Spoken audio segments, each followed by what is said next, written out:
can't win them all. Sometimes you just got to tip your cap. John. Tip your cap. I will tip my cap. Listen, it's not like the Padres are 1-10 at night at home. Oh. It's not like they can't hit the side of a barn. Oh, wait. I don't really know what to say. I mean, this has a chance to be. This is not cliche, and this is not going overboard.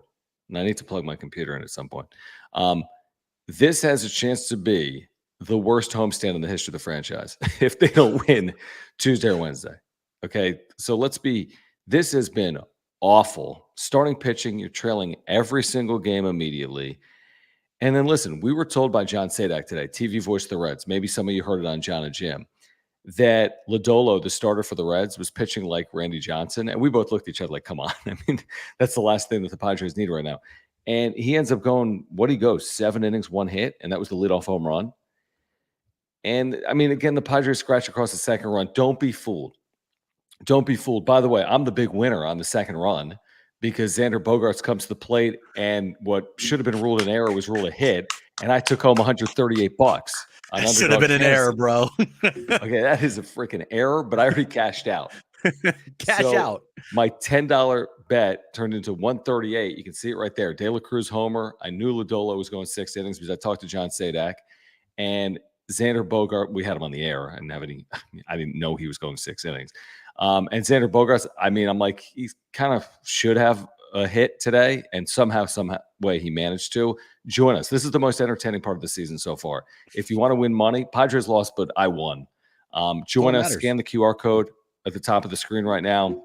Use promo code PADSWRAP, PADSWRAP, and get a 100% deposit match up to $100. Make this season fun for yourself. Okay. Yes. Trust us. Make this season fun. Use promo code PADSWRAP. Scan that QR code or go to Underdog Fantasy. At least I'm a winner tonight, Jim. At least you're a winner. That's fantastic. That should not have been a hit. No, it really shouldn't have been. But here's the thing. If they're going to count it as a hit, you take it and you run and you don't say a damn thing. And so you cash out. Everybody's happy. Well, you're happy. You're the most happy. Nobody else is happy. No one else is happy tonight. Everyone's you pissed could be off. Happy yes. by playing Padres pickups. All right, let's set this thing up. If this team is going to suck, at least win money so you're not as pissed off after they lose. Exactly. You're watching either way, so why not be a little more invested? Right. Okay, before we get started, because we're going to be with you, obviously, for the next, what do I like to say? Settle in. Subscribe. All right? Please. And hit the like button. Hit the like button. Hit the like button. Follow us on X. I don't know why, but we're kind of entertaining sometimes. At John Schaefer, at Jim Russell SD. We're almost 50 subs away from 6,100. So we're almost 50 subs away from 6,100. Ooh. Yeah. Can you help get us to 6,100? How about this? Are we doing this? Someone you know what? Because this has been bad, we're going to make it good. Hold on. We're here to make everybody's day better. When you have to watch this shitty baseball team, at least we can hopefully put a smile on your face. And I think what John is doing right now is what we call in the biz a giveaway. Oh, a giveaway. This is totally on the fly, by the way. Totally on the fly. On the fly giveaway. To celebrate Fernando Tatis Jr. last having a hit when I was 25 years of age, let's give away a Fernando Tatis Jr. big head bobblehead from our friends at FOCO. We're going to do that tonight. Here's what you need to do to win this. You need to write the word subbed, S-U-B-B-E-D, in the chat, and you need to be a subscriber to the channel. Someone that writes the word subbed and is a subscriber to the channel, we know, is going to take home this Fernando Tatis Jr. big head bobblehead. So if you're subbed, write the word subbed. If you haven't subscribed, subscribe, and then put the word subbed. And someone tonight, Jim will choose over the course of the next hour, is going to win this Fernando Tatis Jr. big head bobblehead. You can hit like Tatis as well. First 2 comments is like, no one wants that shit, John. Yes, they do. Yes, they do. This guy was good in 2021. He was good a couple years ago. He was very good 3 years ago. Really cool shoes now. And by the way, FOCO, I mean, click the link in the description down below. They have amazing products. They really do. Officially licensed, including this. It hits like the real Padres. Which is not great. Exactly. I mean, it's just a little bobblehead. Yeah. So that's where we are. So who wants the Fernando Tatis Jr. big head bobblehead? Put the word subbed in and subscribe. Padres lose 5-2. This is the extent of their hits. Profar, who's the greatest leadoff hitter of the day. Hey, and then they went 20 history. consecutive batters without recording like a base run. It was something ridiculous. They went 20, either 21 or 22 consecutive batters without a hit until 2 outs in the 9th inning when Cronenworth had that double. Correct. So then Machado singles through the right side. Great. It's 5-2. Bogarts with the single error, and all of a sudden you have the tying run at the plate in a 5-2 game, which is pretty incredible. And then Hassan Kim ends the game. Out. Yeah. And that's what brings us all together on this Monday night. We are family. Yeah. I mean, I'll just start here.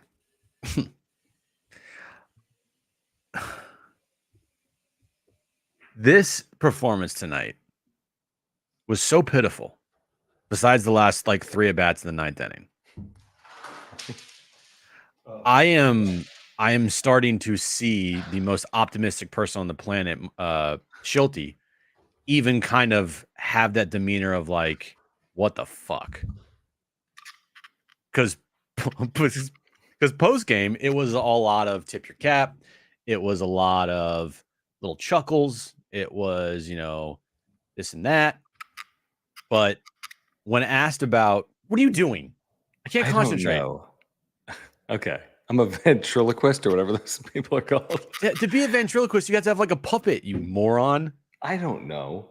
This has gone off the rails already. This is so just. I mean, who cares about the game tonight? I mean, fuck it. Who cares? I'm not even. I don't want to. Tell me about Schulte. Schulte, I think he was asked about, you lose 5 in a row and just the effort out there. And I don't know, but his demeanor just felt like he's trying to save everybody's ass and not throw anybody under the bus, but he was pissed tonight by some effort. I don't know what I'm doing. I don't know. I have no idea. Okay, here's what I'm going to say. I'm not envious of I'm being serious here for a minute. I'm not envious of the job, and we're going to get to every single super chat. Thank you, guys. We promise we'll get right to them. Thank you. So click the $ below the chat box. We appreciate your support. Somebody said, I wish I would join you tonight on the wrap-up show, but I can't for my mental health. I said, if it's impacting our mental health too. So if it's impacting our mental health, you're going to join us. Rules are rules. And he said, okay. By the way, good job, John. You just devalued the Fernando Tatis Jr. Big Ed bobblehead. Au contraire, I have 2. Au contraire. Oh, what's up, all day, Ed? Come on. Okay. Come on. Okay. This is Jonesy. Ed. This is Jonesy's. This is my son's. Okay, great. And by the way, you're wondering where his legs are? They're over here.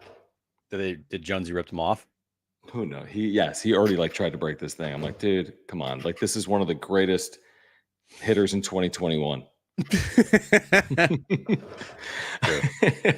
But hear me out for a second. And we can laugh about Schulte. I have no problem doing it. It's been great entertainment. It might carry us through the next 5 months. 5 months. It will have to. 5 months, guys. He's in an unenviable situation. Why? You have this in the ether, this lame duck concept. You've got an ownership group that has changed. You have a general manager that could be lame duck. You've got a 2-year deal for a manager. You've got this hardened core that has played for multiple managers, that has not played effectively for any of them for multiple years in a row. It's a tough spot. It's not Mike Schilt's fault, just like it wasn't Bob Melvin's fault, just like Jace Tingler had pros and cons, just like Andy Green had pros and cons. They don't play. If Manny Machado's not going to produce for you, you're not going to be a very good team if you're the Padres. If Fernando Tatis Jr. isn't going to produce, as you've been saying, if Xander Bogaerts annoyed that rocket single in the 9th, not really. It's a hard job, is what it is. It's a hard job, and we're seeing it play out in front of our eyes. What happened to that team we saw 3 weeks ago that came back from 8-0 down? Not that we expect that every day. We do. I'm not. But the team, the way they performed, the way they played, what happened to that group, that fighting group that over the last 10 days has been a complete shell of the team we saw for the first 10 or 15 days. I was fully expecting this team, just from a gritty standpoint, to be better equipped to not have nights like tonight and not have stretches like the last 5 games. I just was like, okay, they might not have the talent, as last year's team did, and that's okay. But at least they're gonna like go out there and be gritty and give you really good at bats and not put up shit performances on back to back to back to back to back nights. And this is 5 straight games. Well, really 4 straight games because I wouldn't consider Thursday a shit performance. It was just a shit 8th inning that turned into a loss. Before that, I mean, they were up 9-4 and they were playing great. But the entire weekend and tonight, it's just 4 straight shitty performances. And really the effort in all 4 of these last losses have, to me, not been there. I mean, you saw a little bit yesterday with their comeback. Yeah. But I mean, even then, it feels like the guys that you want to see giving all that effort and producing and giving you great at bats, day in and day out, just aren't there. They're just not. And it's also nobody's fault on the team. It's not Mike Schultz's fault when he puts out a lineup of Eggy Rosario, Jose Azocar, and Kyle Higashioka at the 7, 8, 9, and he has no other option there. And what do you get? You're gonna get some really shitty at bats. When they had 2 on today, I believe. I don't know. I forget what early in the game, and no outs, and it was the 2 walks, and then they went 7, 8, 9 strikeout. 3 right? of the worst at bats I've ever seen. And it's not their fault because you know what? They're not that good. Plain and simple. These guys are not good. Okay. It's not their fault that they're not good. It's AJ Preller's fault for giving these players to Mike Schilt. I mean, you have a Rule 5 guy on this team. I mean, seriously, it's a joke, dude.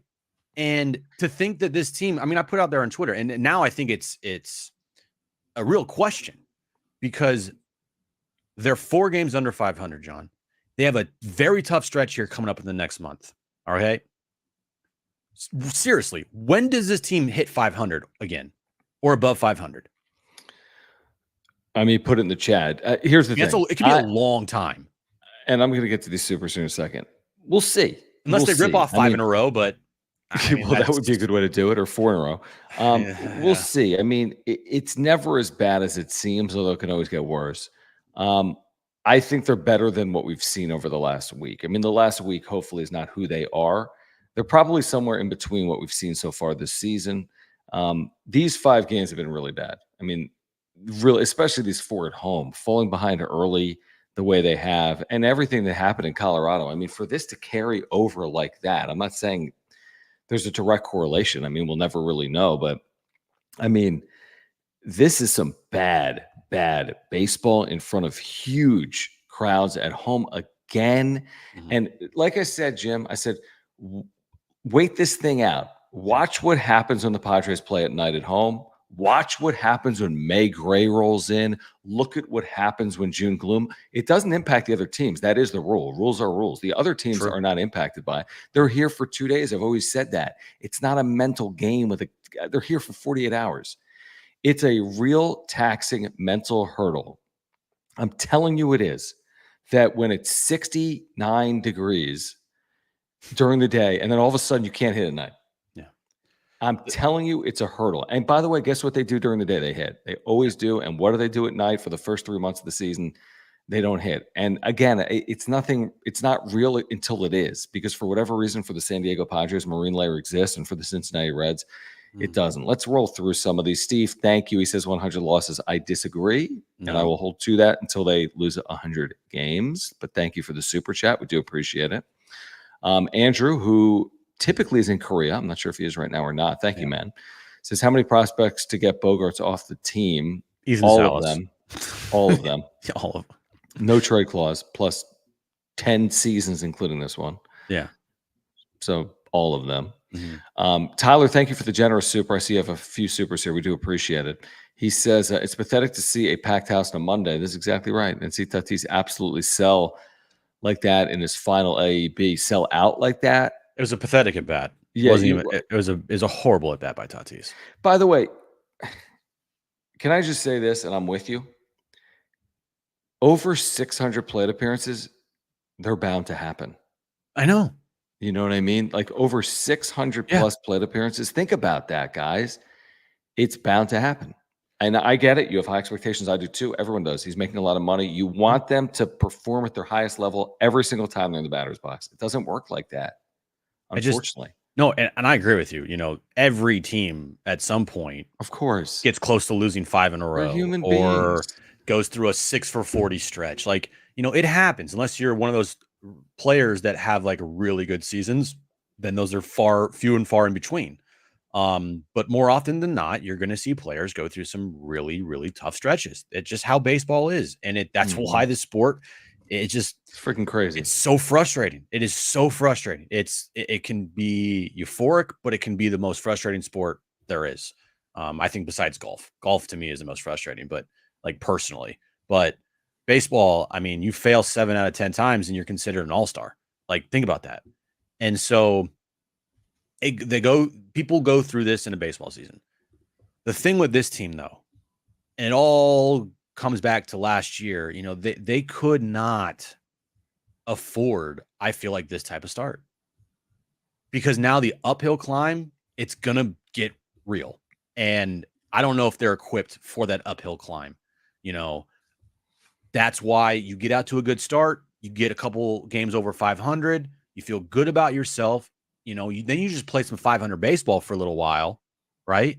And you get to a part of your schedule in August and boom, you're good. But now you're going to have to play some really good baseball for the next couple months here to get yourself in position. And I don't know if they can do that because they're not equipped to do it. Their pitching hasn't been good. Their stars all suck and their schedule is tough.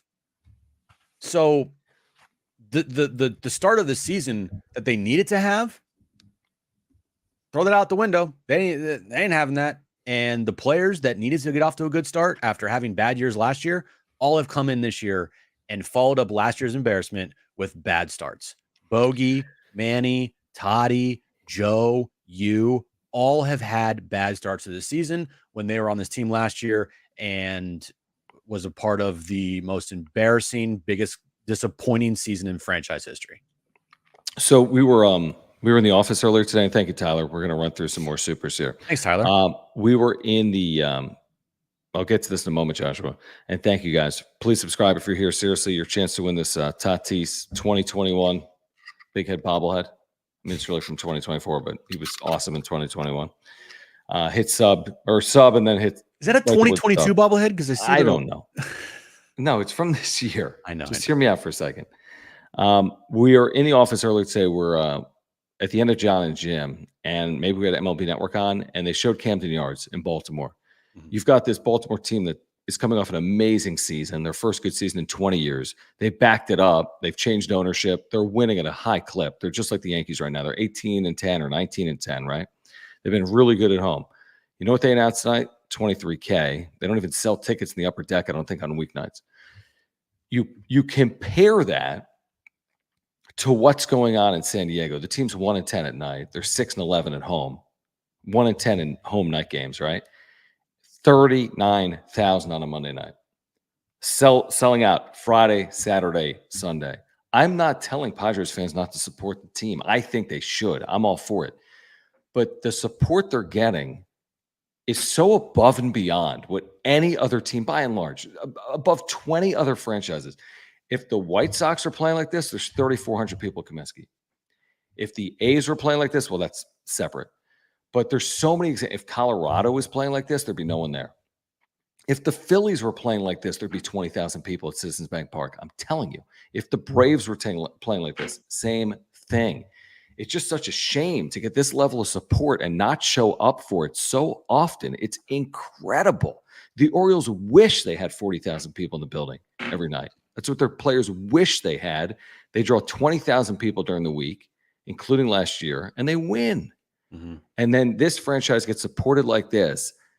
And I'm not saying, again, there's a direct correlation. It's not like fans show up, you have to win. But geez, to play like this in front of this many people is so flat out discouraging. Joshua, thank you. He says this team, since being in the playoffs, feels like pressing a button that kicks you in the nuts. And every so often you get a cookie. We're not even getting cookies. You're not getting anything. Cookie sounds good. But you know what's going to happen though, John? If they continue to play like this, those crowds, they're going down. I'm telling you. I don't know. There's not if going to be that'll happen in 40K at the 2024. ballpark if this team is 7 games under 500. They in got a record September. number of season ticket holders. Well, then you're going to see a lot of opposing fans in the ballpark then. Because a lot of people selling off their tickets. Maybe, and I don't, I wasn't there tonight, and there's 40,000 people. I'm guessing that's a big percentage Padre fans. I don't think it's a big Cincinnati crowd on a Monday through Wednesday in April. I just don't know. I mean, if you have another losing year and you don't make the postseason, I mean, how do you? Yes, next year's another conversation. Exactly. Like, how are you going to sell this year? They're going to draw. Probably. And you know what? These fans go out, and we've been to a bunch of games. It's Petco is a great place to go, but the product on the field as of right now for the first month of the season at Petco Park has been dog shit, and that's a fact. No, it's been bad. Tyler, thank you again. Appreciate the super. He says, I'm done hearing Manny gets his numbers. He gets paid $350 million, man. We need to be more critical of him, man.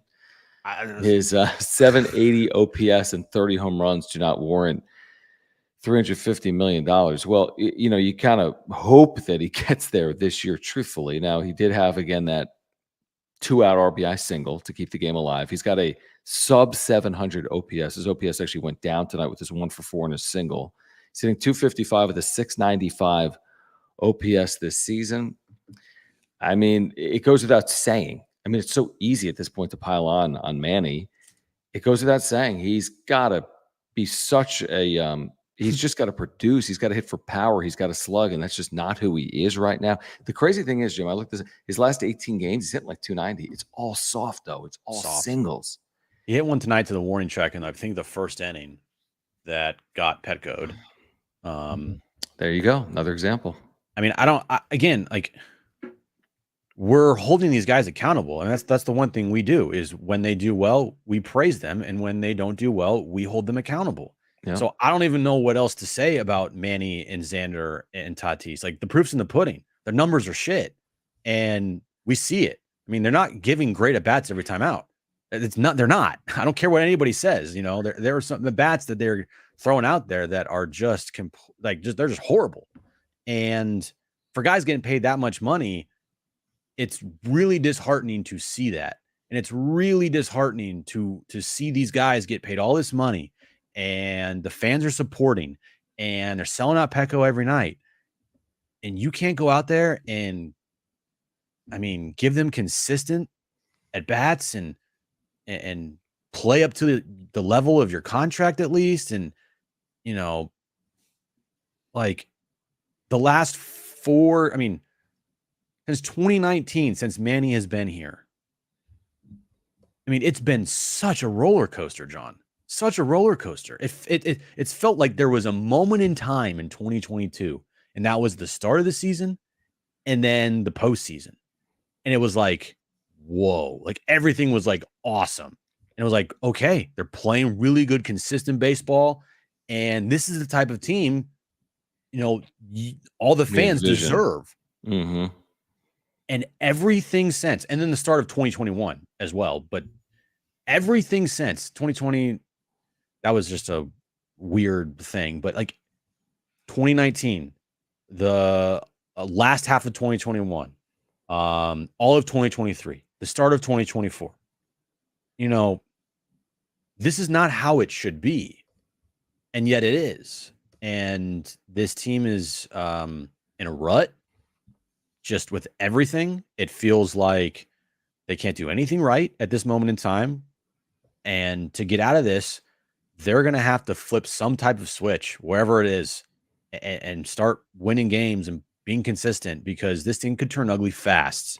And that is the biggest concern right now.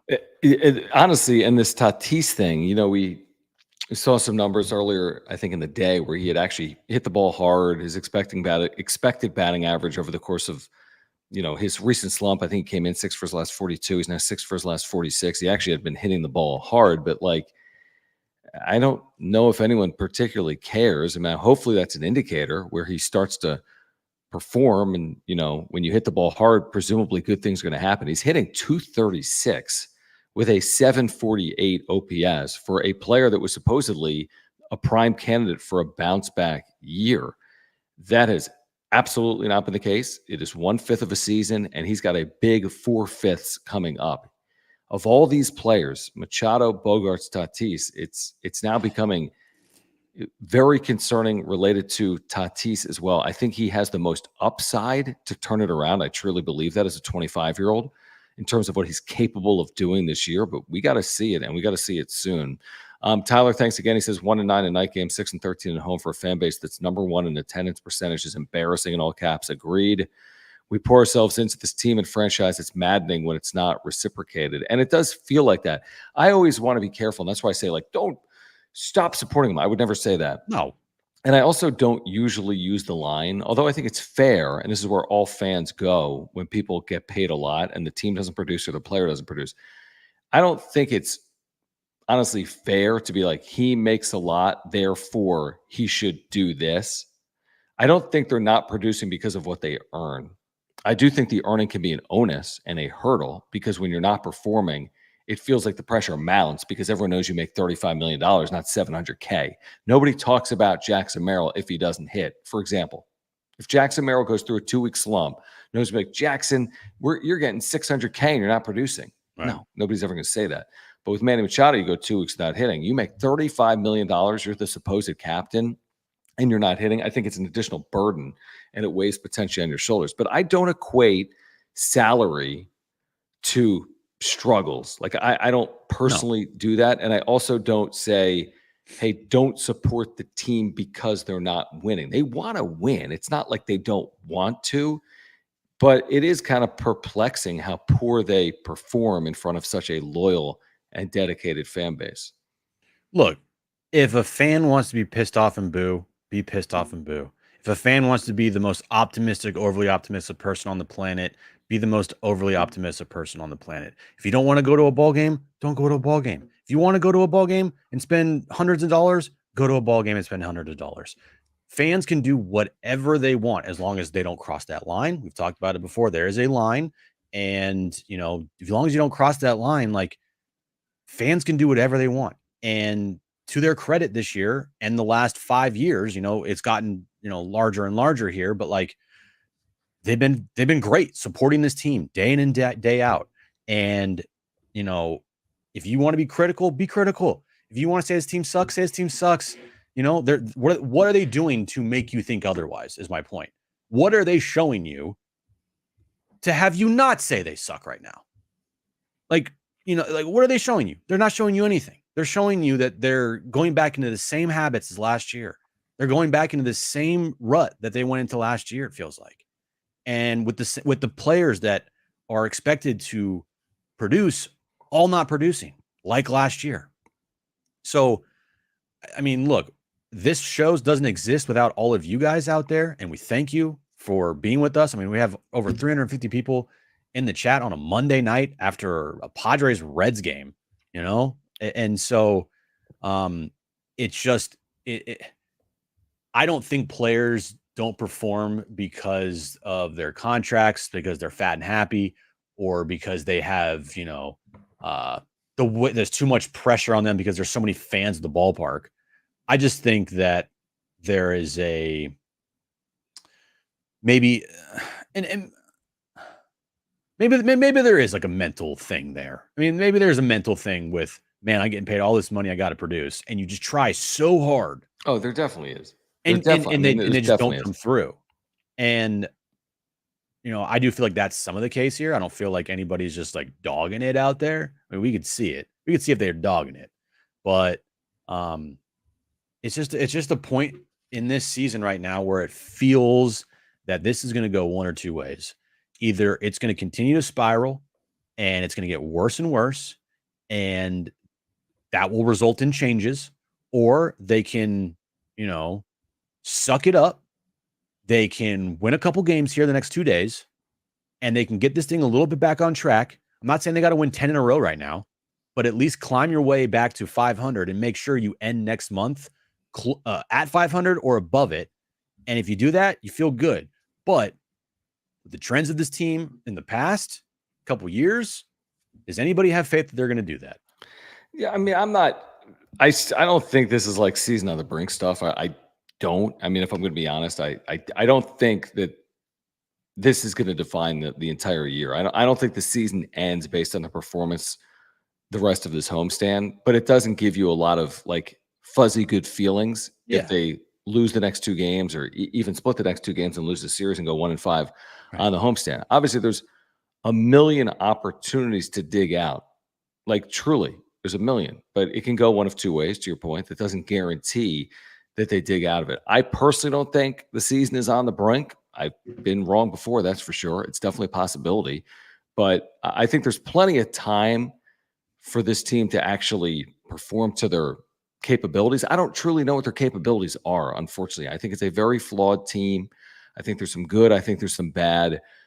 I know that Darvish and Musgrove are going to have to perform for this team. I mean, that's critically important, but I don't know who they're going to be. I don't think the season's on the line this week at Petco Park, but I could be wrong. Let me get to a couple supers, and then let's tell you about Mark Nimitz at Farmers Insurance, our title sponsor. Steve says the big crowds won't last. I mean, if you're talking about 2025 and beyond, I'm all with you. I'd be pretty surprised if the Padres don't draw something like 2.9 million plus this year. I've just seen these crowds. They've sold out like 8 or 9 games already. When they're not, they're drawing 39 or 40,000. So you may be right. I think you're probably looking more at 2025 for like small-ish crowds. I'd be very surprised if you saw the Padres draw fewer than 30,000 fans for any game, truthfully, in 2024. And Matthew says, if they keep losing, how long till people stop going? Again, for me, I don't think it happens this year because you know how it works in baseball. You're playing like when the Yankees come here, people are there anyway. When the Dodgers come here, people are there anyway. When it's the weekend, they're there. When it's Tuesday night, they have a Manny Machado bobblehead or whatever. I mean, I don't think they're in danger of drawing 2 million fans this year. I mean, actually, frankly, I know they're not. I mean, it's going to sound kind of harsh. I don't give a shit about how many fans they draw. I really don't. Like, all I care about is this team wins or not. That's all I care about. I mean, if this team drew 25,000 a night but won 95 games, yeah, it might be like, hey guys, why aren't you showing up at the ballpark? But I mean, like, it would be cool. A big story. They've won 95 games. I mean, that's an extreme. I get it. Right. It would never happen. But you get my point. I just don't care. I don't care. Fans don't get to watch these players do all the work outside of the game. They don't watch their batting practices. They don't watch their infield work. They don't watch what they do in the cage. They don't watch they don't watch them watching film, right? They don't listen to them talking about certain pitchers and tendencies and hitters meetings. What they watch is the results on the field. That's all people care about. Did you win or did you lose? Okay. The results stuff about it that Schulte talks about all the time, that's all great. But if it's not producing a win, nobody gives a shit. And so, this team can talk it up all they want about their working, and I hope they would be. Like, I hope they're doing everything they possibly can to get out of this rut. But at the end of the day, John, it's about one thing: wins and losses. I agree. Okay, we're going to get back to the supers in a moment. Please subscribe if you're here. Year-round content for Padres fans. If you subscribe, your chance to win a Fernando Tatis Jr. Big Head bobblehead. Just put the word subbed in the chat if you are a subscriber. We need to thank our title sponsor, Mark Nimitz. We can't do this without your support, all of our viewers, live and on replay, and without Mark's support. He's an amazing insurance agent. You can take that from us. I've got homeowners, earthquake, and life insurance through Mark, and he can save you $750 or more by switching your insurance to him. He does everything: auto, home, renters, life. He's a San Diegan. He is a lifelong Padres fan. He's frustrated like we all are. So if you support our work in this channel, please support Mark Nimitz. The next time you have a renewal, before you renew, call Mark. He will talk to you about the Padres. He'll talk to you about saving money. He'll give you a free quote.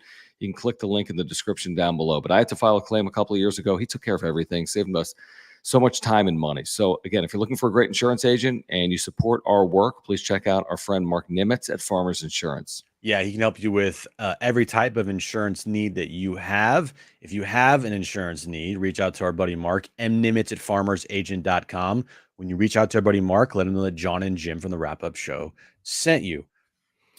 All right, Lyle, thank you for the super chat. Let's roll through some super series. Says when the boys fall into a slump, they really slump. What do you think causes that? It's certainly not a product of who the manager is, who the hitting coach is, because it routinely happens regardless of who the manager is or who the hitting coach is or who's on the staff or who's running the front office.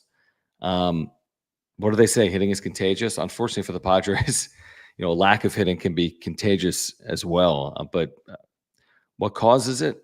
Again, if you looked at the numbers and I looked up 3-year averages, Petco's like the 28th best hitting yard in baseball over the last 3 years, heading into 2024. But I think there's a million factors that play into it, truthfully. Yeah, slumps are a part of baseball. Like the whole entire thing of baseball is making sure that, or not making sure, but the mindset of a hitter is, all right, when I slump, how am I going to get out of it? And making sure my mindset is not always in the gutter and woe is me. So then that slump turns into, what we're seeing with Xander Bogaerts right now, right? Like, how do I minimize the amount of slumps I have, and how am I going to get out of those slumps and do the necessary things to make sure that those slumps don't last, for months potentially. So I don't know what causes it. It is a baseball thing. The pitchers, they are out there too. They're trying to compete and they're trying to get everybody out as well.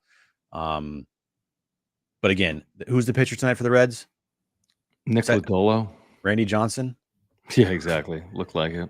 Nick Lodolo, really? Well, his numbers are. He looked filthy. He looked filthy, but Nick Lodolo, 11 strikeouts, 7 innings, 1 hit. He came in with like a 1.7. He's got like a 180 ERA. He's been very good, obviously.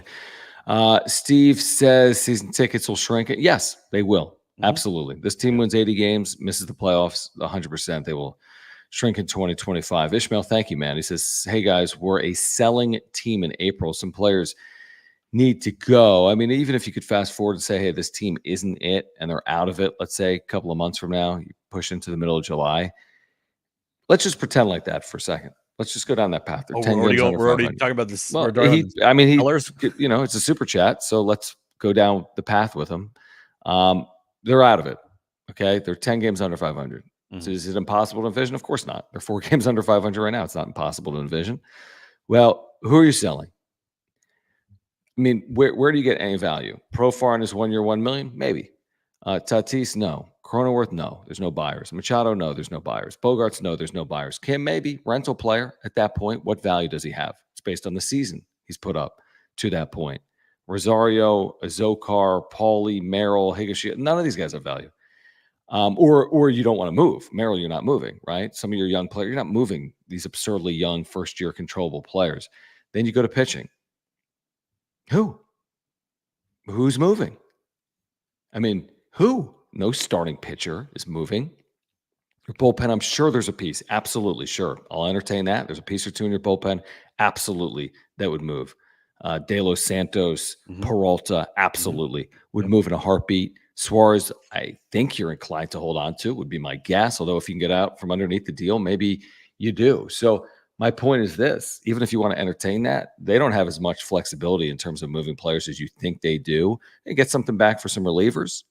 Maybe you move Ha-Seong Kim and you get something real for it. But I don't think you're in for some haul at the deadline, even if you were to be a seller, which nobody really wants to see anyway.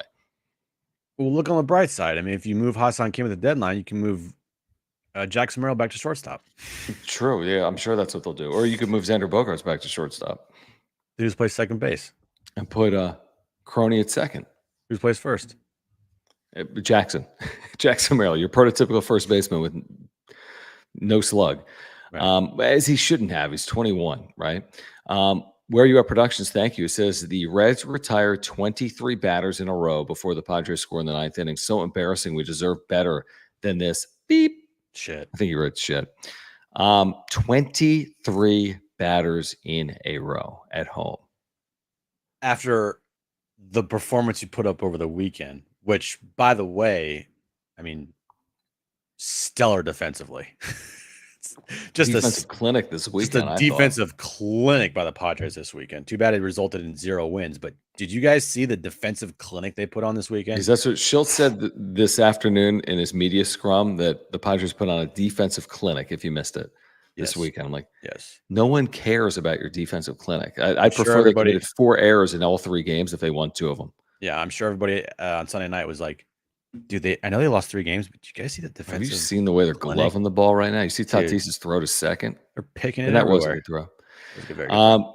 Gilbert, thank you. He says, what bothers me the most is the lack of efficiency. When contact is made, it's double play and deflating any hope the fans have. I mean, have they had bad luck on offense over, let's say, the last 7 to 10 days?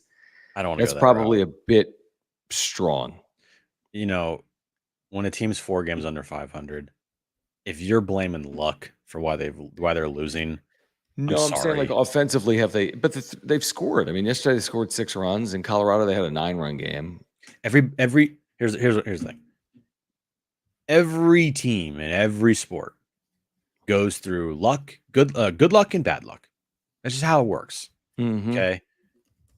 The good teams overcome those bad lucks, whatever happens. They just Right. do. I don't know if this is even a good team. Like, I just don't. Well, Like, right now they're not. Well, they're not right now. They're a bad team. I mean, over the course of 162. Sure. Do the Dodgers go through some bad luck? I'm sure they do. Guess what? They overcome it. Do the Braves go through some bad luck? Yeah, I'm sure they do. Guess what? They overcome it. You know, like the good teams, every team goes through some sort of bad luck. But guess what they do? They overcome it. The Padres, if they're a good team, they'd overcome it. And right now, they're not overcoming this quote unquote bad luck for whatever is happening with them. They're hitting the ball hard, or the ball, the other team's hitting home runs, and the Padres aren't. Marine layer, whatever. Layer. It's like, I'm not going to use that as an excuse, because that I think is the easy way out, honestly. Maybe it was Soto. I'm not going to have that conversation right now. Tyler, thank you. Yeah. Tyler, thank you again, man. Really appreciate you guys. Man. Subscribe. Thank you for the supers. We'll get to all of them. Keep them coming. We're with you. If you want to vent, get those supers in. Click the $ below the chat box. Support the channel. I love this. We've had these conversations over the years. Genuine question. People always show the comparisons between Manny and Harper. They're almost dead even in their body of work. Spoiler alert, they're nowhere near dead even. No. Who would you rather have, though? Bryce just seems like he wants it more. I'm not going to get into who wants it more. Me neither. I'm telling all Padres fans, what you need to do right now, and 99% of you, and I'm fine with it because you're a Padre fan, it's cool with it, you're going to be biased. Just like Phillies fans are going to be biased. Just like all fans are biased. That's the whole point of fandom. You're not supposed to be unbiased. You're supposed to be biased. Even an ardent Padres / Manny Machado fan, if you just print it out or look on your phone right now, career numbers for Harper to Machado, they're not comparable. They're just not. I mean, Harper has had a much better offensive career than Manny Machado. He just has. And Manny's been a very good offensive player. You cannot compare Harper's career numbers to Manny Machado's. They're not that close. They're truly not that close. I think Manny Machado is going to be a Hall of Famer. I think Manny Machado will go down as one of the best defensive third basemen in the history of the game, maybe. He's going to put up some, numbers that for a third baseman will be, he'll be talked about forever, right? Manny Machado, dude, this guy, amazing talent, did some amazing things, right? Like, put up some big time numbers for a third baseman. The consistency in his career, he always posts, he always played. Yeah, and always out is there. A part of it, but it just on the bat, like he said, numbers. Like, look at the bats. And Manny, like I said, Manny put up some really big numbers through his career. He's been very consistent. He'll always give you 30 home runs, right? I would choose Bryce Harper every single day of the week, and it's not even close, in my opinion. It's not close. It's not even close. Bryce Harper, offensively, is such a more skilled, more clutch, better offensive player than Manny Machado has ever been and ever will be. And I'm sorry if that might offend some Padres fans out there, but it's the truth. Bryce Harper, when has Manny ever had a moment like Bryce Harper had in the postseason? Manny's amazing. He's great. Bryce Harper, I would take him every single day of the week. Yeah, you're talking about the top 0.1.2% of the sport in their primes, at their best, the top 1.1.2% of the sport. And I'm with you. Manny Machado has been, he's had some unbelievable seasons, and he's been on a lot of winning teams in his career, Baltimore He's and one of the San most consistent Diego. players in the history of the sport. He's been very consistent. His defense should absolutely be discussed, but I'm not talking about that with Tyler right here. Like, this isn't a defensive conversation. I'm with you in your point. If you just want to look at sheer offensive abilities and compare them and careers, I haven't even looked at postseason numbers. I'm sure Harper's are better. It's not even possible they're not. No. I'm taking Harper, and that's not a knock on Machado. You're talking about two great players that likely will both be in the Hall of Fame. But I'm taking Harper.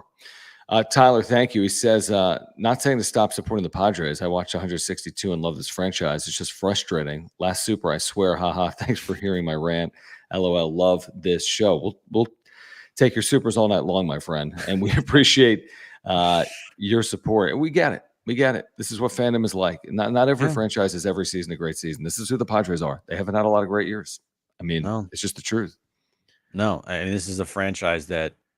How many times have they made the postseason in the history of the franchise? Less than 10 and pushing 60 years, right? 1, 2, 3, 4, 5. What was the first? 84? 7. They've made it to the postseason 7 times, and now the postseason is like everyone. 7 times in their entire existence. It's not great.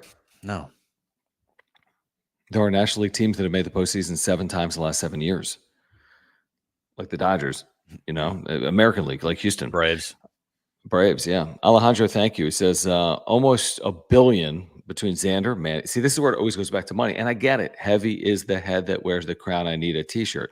Well, because $1 billion between Xander, Manny, and Tatis, and all have OPSs below 800. Pathetic. But would it really change if they weren't getting paid? That's kind of my point.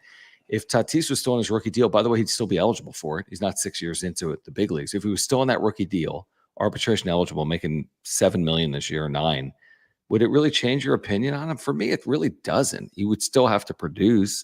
And even if Manny never signed the extension, let's just say he opted back in, it's now year 6 or 7 or whatever of that 10-year deal. Does that really change your opinion? Not to me. Well, here's why the money does matter, because if the money wasn't there, you can make changes, and you could, after the season or whatever at the trade deadline, you can get rid of the players and replace them with new players to hopefully have them do better. You can't do that with them being paid all this money. That's why the money, it matters a lot, because it hinders them from making any type of move to improve the team. And instead, everybody, including them, has to just sit there and hope that they turn it around. Hope is not a strategy. And with the contracts they have, that's all anybody has is hope. I hope they turn it around. I hope they actually have at least 1 or 2 years where they live up to somewhat of the contract. If the money wasn't there, it would be so much easier to just be like, cut bait, move on, new direction, and we go somewhere else. But you can't. Let's continue to go through some of these supers, guys. James, thank you, man, for your membership as well. He says, if this keeps up, maybe Preller will finally be fired sooner than later in season, and we somehow end up making the playoffs without him. #fire Preller. I don't see it in season. If it happened in season, for me, you're talking about like a late September change. I just don't understand the benefit. You're basically punting on a season if you do something like that, would be my guess. That's how it would be perceived.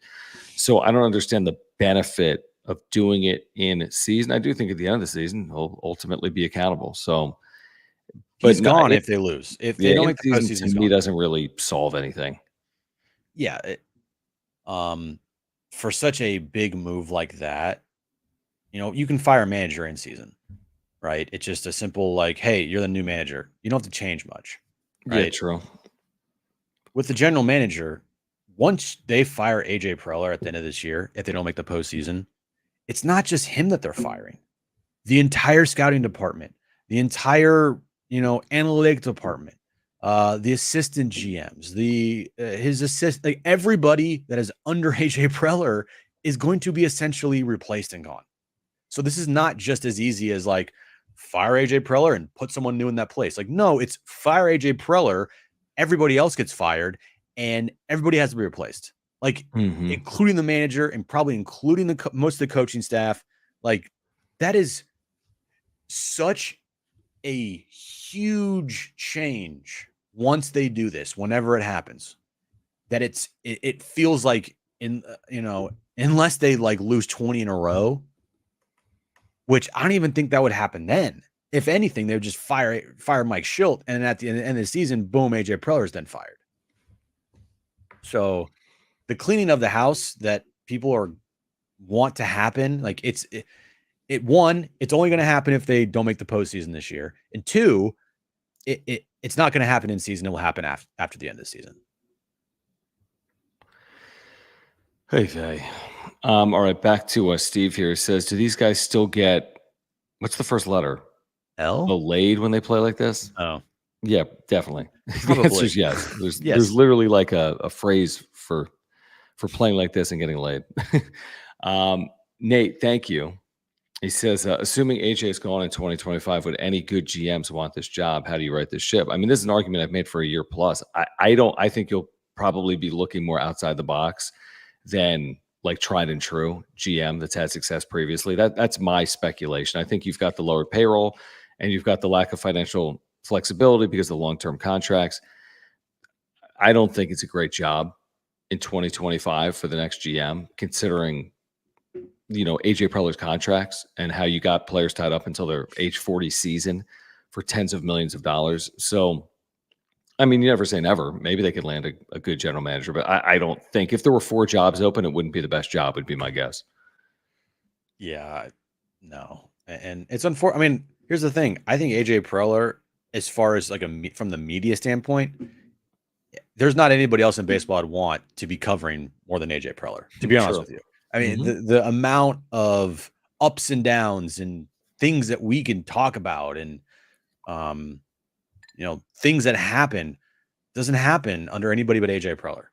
So from a content standpoint, from, getting a fan base riled up standpoint, there's nobody better than AJ at doing that. Sure. But, I saw a comment here. Where did I see it?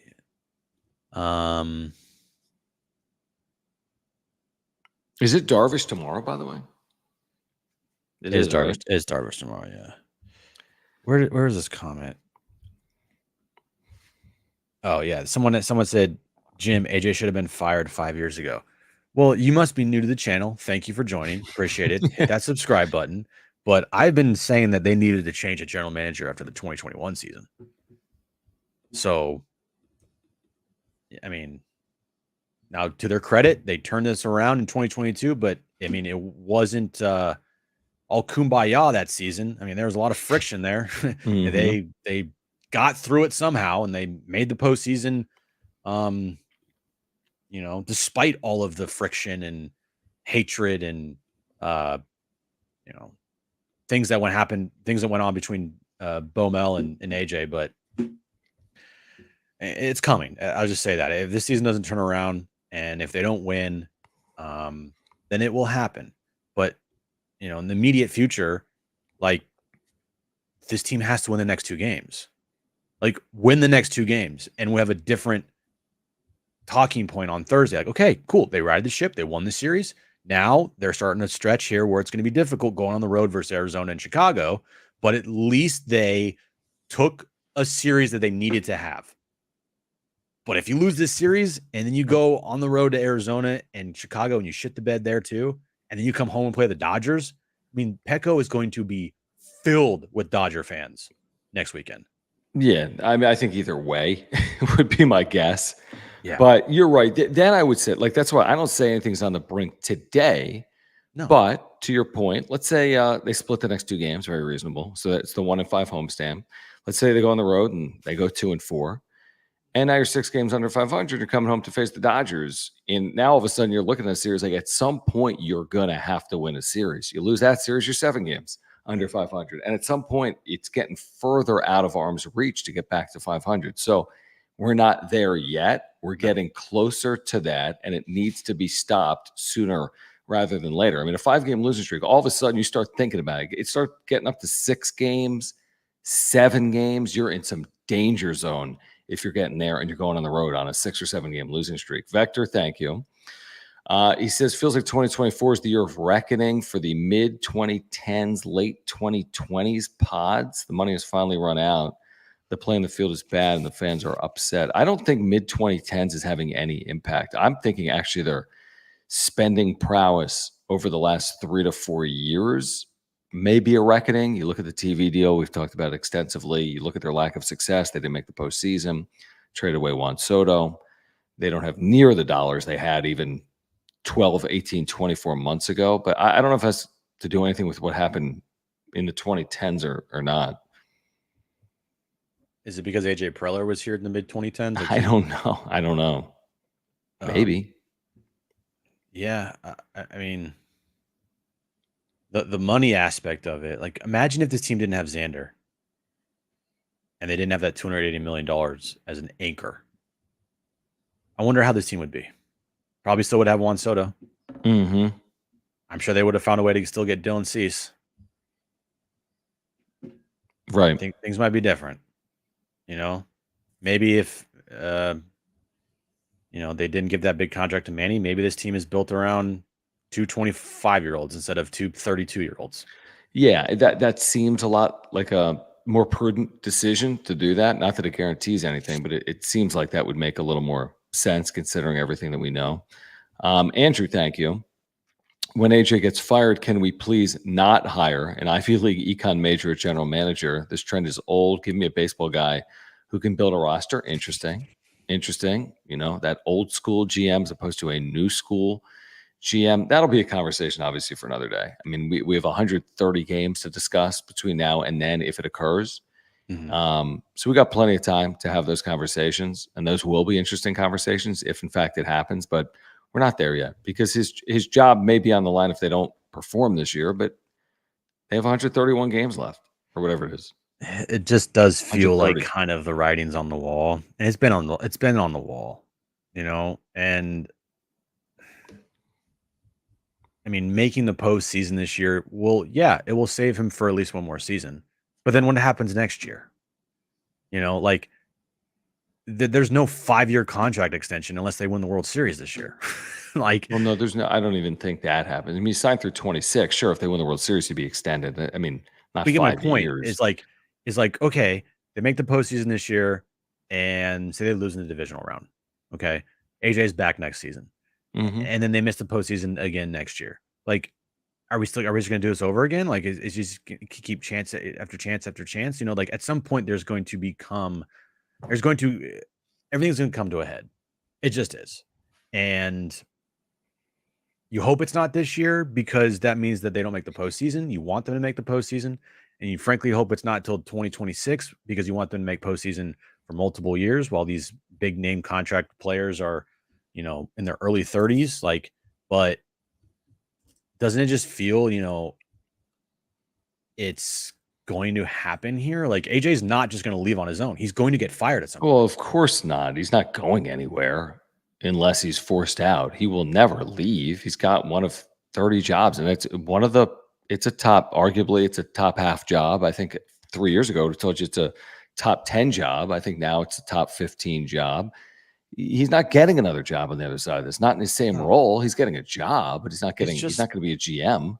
Yeah, it's just like Jace Tingler. It's just like Andy Green. What we say, those guys were not getting new jobs after AJ Preller. We said Bob Melvin would get a job in 3 seconds, and guess what? He got a job in less than 3 seconds. Yeah, but no, Preller's going to be. I mean, it's not to say Preller couldn't be a GM again. He's still relatively young. It's still a possibility. I just don't think it would be his next job. I mean, he'll be in baseball. He'll probably be on the scouting and development side, which is what he does best. Right. So maybe that makes sense.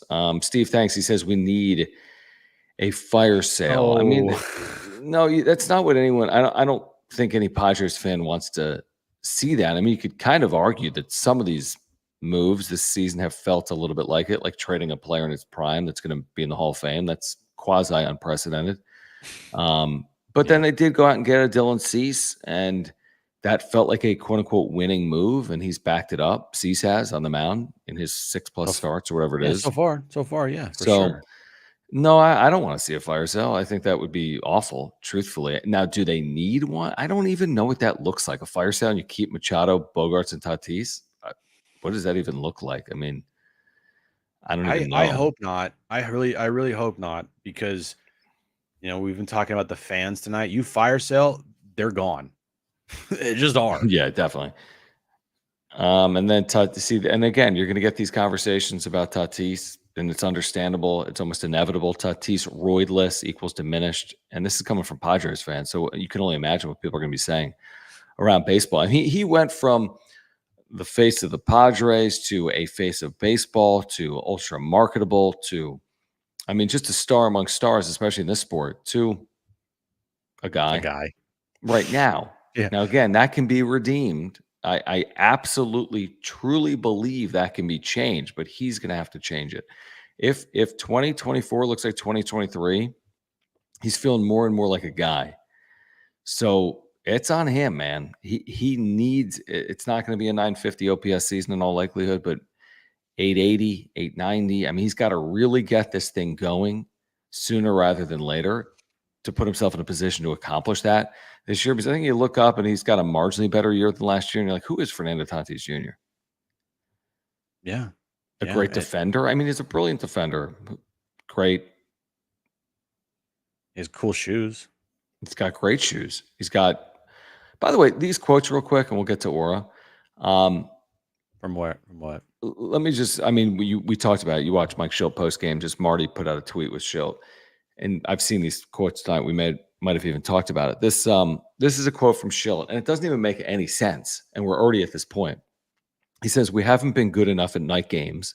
We haven't been good enough at home. I'll take the brunt of the responsibility if there needs to be any responsibility had."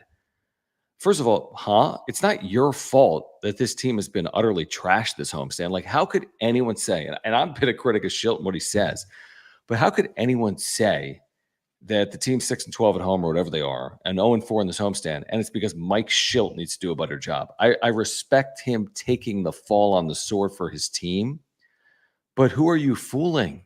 This isn't this homestand doesn't have anything to do with Mike Schilt. Mike Schilt's not allowed first inning home runs. Mike Schilt hasn't allowed 10 home runs like Michael King this year. Mike Schilt hasn't allowed 9 home runs like Joe Musgrove has. You know what I mean? Like, this has nothing to do with Mike Schilt.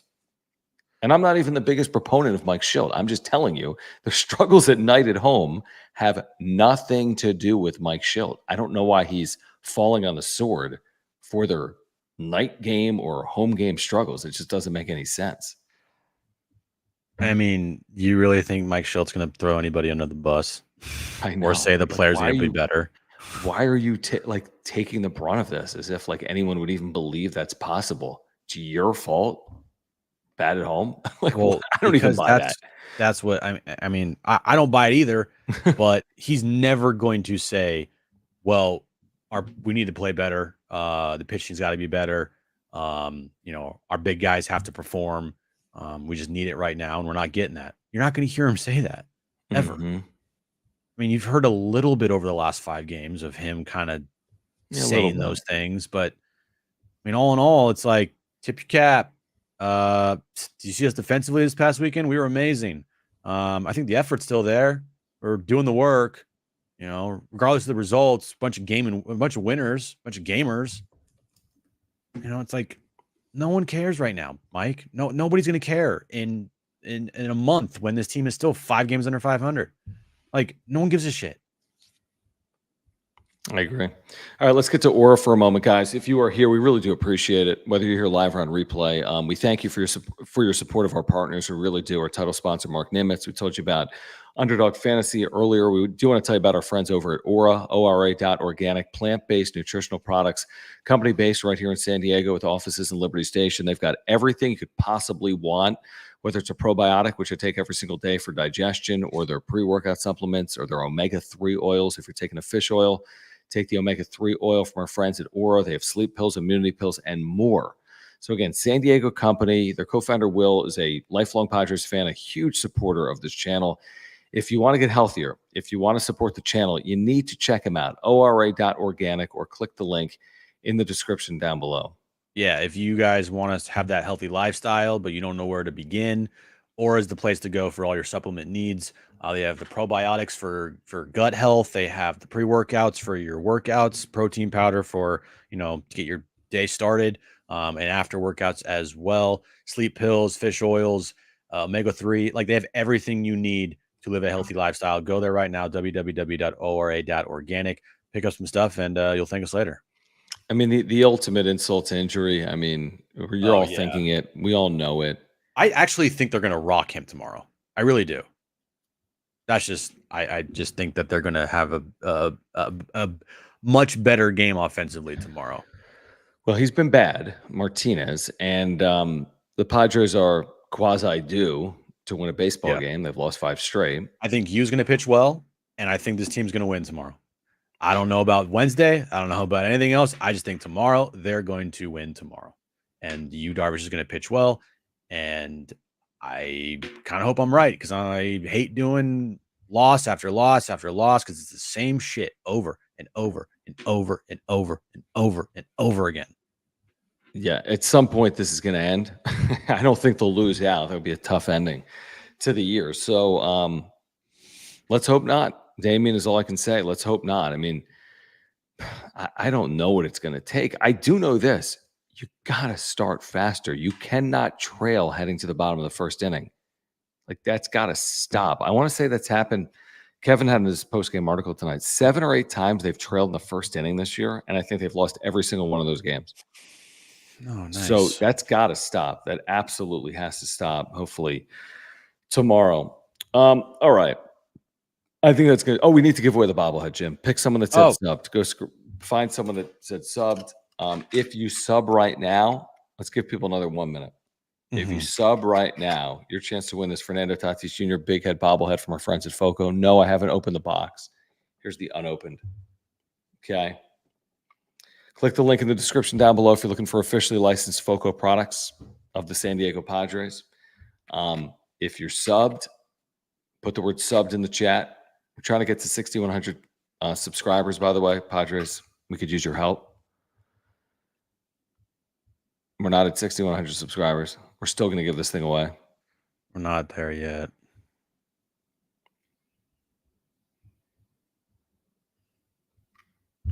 Man, we got a lot of people in the chat tonight. Scrolling. Man, I gotta keep scrolling. First sub I see, I'll give it to you. The first person. Or the first person I saw. There we go. Boom, Jeremiah. Congratulations. Email padreswrapupshow@gmail.com, Jeremiah, with your name and address, and we will get it in the mail stat ASAP, quickly. padreswrapupshow@gmail.com. Jeremiah, congratulations. We will have more chances to win throughout the course of the season. How about some clap emojis in the chat for Jeremiah? How about some shilty emojis from our members? padreswrapupshow@gmail.com. Name, address, we'll get that out to you ASAP. Oh, Lord. Lordy. All right. Subscribe. Year-round content for Padres fans. Sorry. Smash the like button. Follow us on X at John Shea. I mean, you may not want it this time of year. You'll get it, at John Schaefer, at Jim Russell SD. Thank you for the super thanks if you're here on replay. It's not even May somehow. And appreciate the memberships. If you want the custom emojis and badges, you can click the join button down below. Support our partners. We told you about Underdog Fantasy earlier. Play Padres Pick'ems with us. It's going to keep the season entertaining and exciting.